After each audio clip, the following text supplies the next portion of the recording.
মা হ্যাঁ, আচ্ছা কি হবে এই যে এটা কি মাছ মা? টমেটো মূলা দিয়ে খলসে মাছ পাতায়। টমেটো আর মূলো দিয়ে খোলসে মাছ পাতায়? হ্যাঁ জ্যান্ত জ্যান্ত খোলসে মাছ নাকি? হ্যাঁ বাপের মাকে নিয়েছো? হ্যাঁ এবারে যে দিচ্ছ তাই তো? হ্যাঁ। বাহ বন্ধুরা, মাছ পাতায় তাও আবার জ্যান্ত খোলসে মাছ। আহা, জমে যাবে আজকে খাওয়াটা। আর কিছু করছো মা? আর কিছু করছো আর না? আলু সেদ্ধ ডাল। আর আলু সেদ্ধ ডাল। ডাল হয়ে গেছে, এই যে ডাল, হ্যাঁ এই যে ডাল হয়ে গেছে। আর ভাতের মধ্যে আলু সেদ্ধ দিচ্ছি তাই তো? হ্যাঁ বাহ, আর কি লাগে? আর কিছু লাগে?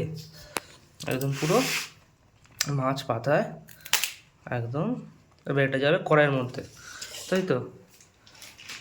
এই চলে গেল একদম কড়াইয়ের ভেতরে। ও মা, হ্যাঁ তাই তো হয়ে গেল, তাহলে ডাল তো হয়ে গেছে। হ্যাঁ হ্যাঁ। আর তোমার ভাতের মধ্যে আলু সেদ্ধ দিয়ে দিয়েছো, তাহলে যে আমি হাত মুখটা ধুয়েছি নাকি? যা, আপনি দিয়ে। ফ্যানটা দিলে হয়ে যায় তাই তো? হ্যাঁ হ্যাঁ। তো ভাত তো প্রায় শেষের পথে, এদিকে ডাল হয়ে গেছে আর এদিকে মাছ পাতা। বন্ধুরা হাত মুখ দিয়ে বসে পড়েছি খেতে। এখানে দিয়েছে এই যে ডাল, আলু সেদ্ধ আর একদম জ্যান্ত তোমার খোলসে মাছ পাতায়। পুরো সিম্পল খাবার, আছে কোনো তামঝাম নয়। যাই হোক, সব কিছু সাইডে রাখি, এই যে ডাল সাইডে রাখলাম। এবার এই যে গরম গরম ভাত আর গরম গরম আলু সেদ্ধ। ওহো, এরকম মাখিয়ে নিতে হবে। মাখিয়ে নিয়ে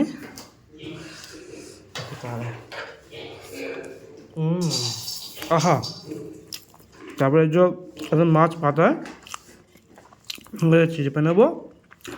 একদম জ্যান্ত একদম খলসে মাছ দেখতে পাচ্ছি বন্ধুরা। আহা, পুরো গরম গরম। এই যে চেপে নিলাম, আমাদের আলু সেদ্ধ নিলাম, এখানে একটু হালকা ডাল নিলাম, নিয়ে জিনিসটাকে এরকম মাখিয়ে নেব। মাখিয়ে নিয়ে পরে আর এরকম খেতে হবে, এরকমভাবে নিয়ে। আহা, সেই সব তোমরা, সেই সব আর জ্যান্ত জ্যান্ত এরকম কচু মাছ হলে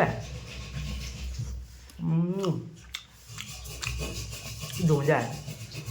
এরকম ডালটা হালকা করে নিয়ে এখান থেকে একটু আলু সেদ্ধ এরকম মাখিয়ে নিতে হবে। আর এখানে তো হালকা করে একটু মাছ বন্ধুরা,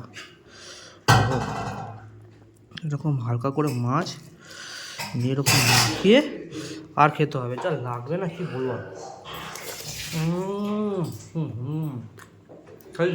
তো যাই হোক, আজকে বেশ এরকম খলসে মাছ আলু সেদ্ধ আর ডাল দিয়ে খাওয়াটা, দুপুরে খাওয়াটা একদম পুরো জমে গেল বন্ধুরা। তো আবার দেখা হচ্ছে অন্য কোনো ভিডিও নিয়ে। এখন জন্য টাটা।